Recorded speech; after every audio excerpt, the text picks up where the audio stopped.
Hey, here I am with Jeff Hessing, the remarkable artist. He was in Nice for many years, moved off to the Orient, and then came back. Anyway, I'm going to let him tell you that bit of his story. But first of all, let me introduce you to Jeffrey Hessing. Good morning, Jeffrey, or afternoon, rather. Yeah, hello. It was a hard one last night. Hard to figure out what time of day it is or what day it is. Join the club. So, about your early times, how you Well, ended up in Nice, and from there, so just you want my life story no and about potted history. We haven't got time for your life story. well, actually, I was invited to come to an artist foundation in Vence in 1980 for 3 months, and I stayed for the rest of my life. That So I was in Vence for 22 years, and then I moved to Nice, and I had that fantastic loft in Nice. was amazing, loft. Yeah. Yeah, a lot of work, very difficult to find, very difficult to negotiate, very difficult to renovate, but it was worth it because it was great. Well, the new people have really done something. I keep meaning to sort of knock on their door, but I haven't done it yet. Have you been back? No, they wouldn't let me in. Oh, I oh, did try to go and see it with the real estate agent, but they said no. So, yeah. It's a Brazilian architect or something. oh, they did some amazing stuff. They really did. I mean, I'm sure it's quite amazing. Quite sumptuous, I would think. Yeah. So you left Nice for the Orient. Yeah, well, so then when I had to leave the loft, right around that time, I got a call from China. I've been exhibiting in China since 2006, so I was going to China few times a year for a total of maybe 5 months. And I had a kind of parallel life there. And I was doing well there. And then I got a call from some gallery owner who's offered me a house in Zhujiajiao, which is historic water village, a Ming Dynasty water village outside of Shanghai, like an hour from Shanghai. It's technically part of Shanghai. So I moved to China. I got rid of everything I owned and I moved to the other side of the world with 2 suitcases. I'm sitting at the very table I bought off of you. Oh. Oh yeah, everywhere I go, I see the stuff that used to be mine. It's very realistic. And so what Because happened there? yeah. Hmm? What happened there? Because I know you were playing harmonica. You were quite involved in the Shanghai music scene. Oh yeah, well, I used to play in a lot of the blues bars, and then I got hooked up with a singer-songwriter from Inner Mongolia, and he From was like, Inner Mongolia. yeah, Okay. and Amazing. it was throat singing, but it was sort of like folk rock, like Chinese folk rock. So I played with them and traveled all over China for like 5 years. Wow. And we went, there was a lot of adventures and a lot of amazing places. And yeah, and they didn't really speak English and I didn't really speak Chinese. So it was an interesting experience. But they always took really good care of me and made sure I was safe. And it was wonderful. And I ended up in a village. We went to play in one village, a really beautiful, isolated village, but very, very beautiful. And we went back 3 times and I ended up painting. I wanted to paint there. Okay. So I stayed with a Chinese family who ran a kind of big auberge or whatever. And they offered to let me stay with them with free room and board for 15 years. And they make this homemade like rice wine there, so unlimited amount of delicious yellow wine. Oh, you fall on your feet every time. You're just amazing how you manifest stuff. It's just I'm blessed. I'm really blessed. it's amazing. Yeah. Yeah. But then you moved to Vietnam. Well, I went to Vietnam on vacation for like 2 weeks because it gets really cold. But I left the village because it got cold, but I told them I'd be back in the spring. And then Shanghai is really cold also in the winter. So I just went to the beach in Da Nang for a couple of weeks, and COVID hit, and I couldn't go back to China. And all the flights were canceled, and Vietnam just closed down, so they didn't have any COVID because they were closed. So I lived in all the hotels closed, but I lived in this hotel that had 56 rooms, and I was only resident. Was food available and everything else like that? Was it Yeah, comfortable? everything was open. There was no COVID. All the restaurants were open. I was playing with a great group. I was playing with a really fantastic guitar player and drummer, and we were playing in the bars. And we had a steady gig on Sunday afternoons at Sticky Fingers. That was the name of the bar.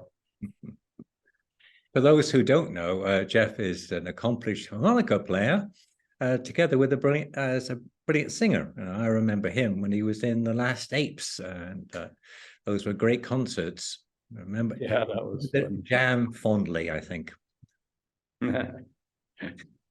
Anyway, so what brought you back to the south of France? They kicked me out of Vietnam. So, they eventually, I usually don't leave anywhere until I get kicked out, basically. That's what happened in Valence. That's what happened in Nice. Because the one in Nice, the loft was up for sale, and I couldn't raise the money. So when I had the money to buy it, they didn't want to sell it. And then by the time they wanted to sell it, I didn't have the money anymore.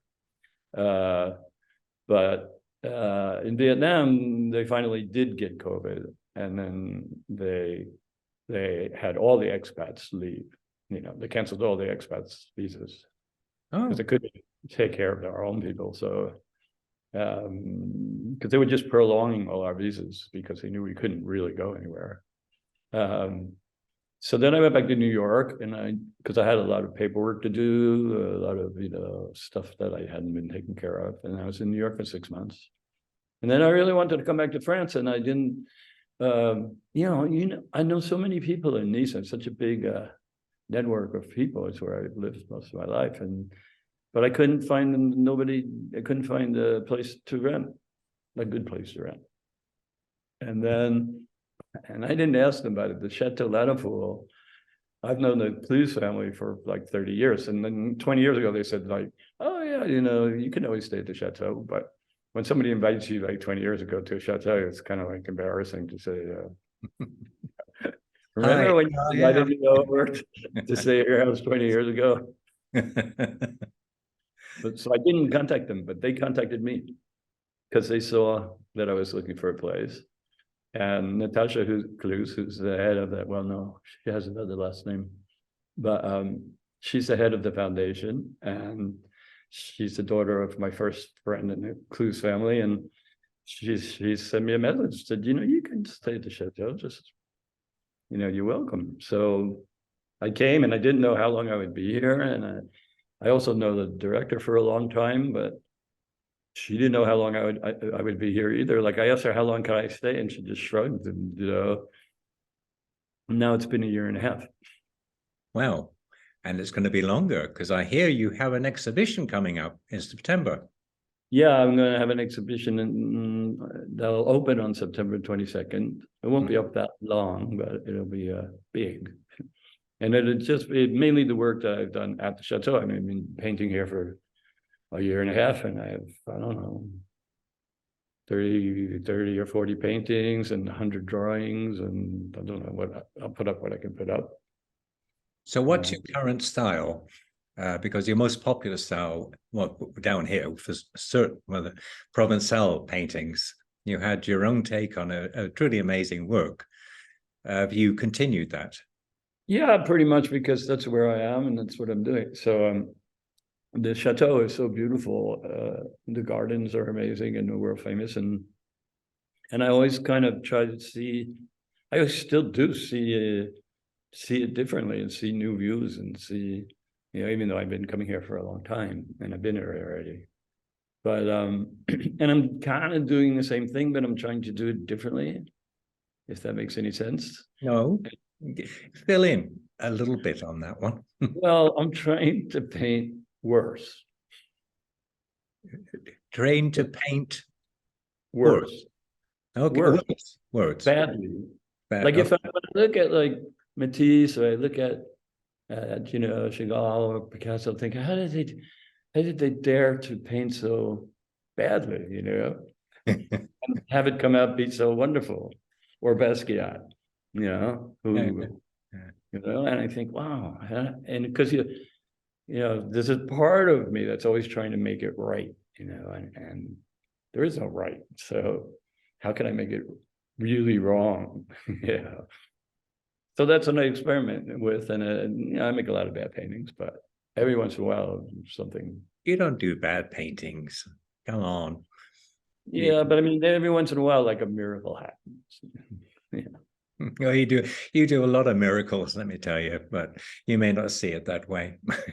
Well, sometimes I don't. It's like I remember when I was painting in Nice, there was a painting that I thought, oh, this one, it's really bad, and I was really considering painting it out and painting over it, and then like people were coming into my loft and going like, ah, that one's really cool, and then other people were going, ah, that one's really cool, and then like 6 months later, I realized that it was the best painting I did all year, and I was ready to paint it out because it wasn't what I was trying to do at that moment. It wasn't what I was thinking about.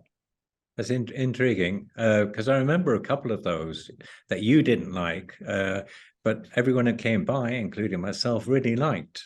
Yeah. It's great stuff. It's hard to be objective about your own work. I mean, it's just like, no. And I'm extremely, I mainly don't try not to do this, but I am self-critical. Yeah, I try to just have fun and not really think about it. And actually with the drawings, even with the paintings, I just do it and then I put it in a pile. I don't really, I'll have to look at it when I put up the show and decide which ones will go up. But it's the process that interests me. It's not really the result. So you're still in oils, fixed in Yeah, oils?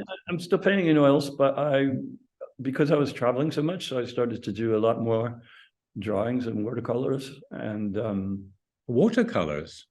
yeah, there's a lot of them. Oh yes, I actually have one of your watercolors. Yeah, It's just a page. yeah. I have a show up in Japan actually of like 50 of them in somewhere. Will they be on show as well? Hmm? Will they be on show in September? They are on right now. No, oh yeah, I'll put some up in here. Yeah, because I keep doing them because sometimes I just like oil painting is really dirty and disgusting. Is it? I thought it would have to be all very, very clean. No, it's so dirty and sticky, and it's just like the minute I open my painting box, it's like the paint jumps out on me, and I'm covered in it. Yeah. Well, I remember your palettes were amazing. I've never seen, well, there's more oil on the palette than there was on the painting. Well, Whistler was one of my favorite painters and one of my inspirations, and he apparently was teaching at the end of his life, and when he was teaching, he would only look at the student's palette. He wouldn't even look at their paintings. He said, oh, if you don't have a good palette, you can't possibly have a good painting. So it's like, yeah, I have there's a kind of a logic to my people are coming. So, all righty, I will let you go, but if you can supply some photos to me, I want to put it with this video so people can actually see what we're talking about and appreciate it, and hopefully we'll come by in September. What date was that? From the 22nd? Yeah, the opening will be on the 22nd. Time is run out, and let's just sort of smile and say, well, I'll say to you, thank you so much, Jeff. Look forward to seeing you on or after the 22nd of September at the Chateau, and I'll put details later about that. So thank you so much, Jeff, and see you soon. Good to see you. Yeah. Bye-bye. Bye.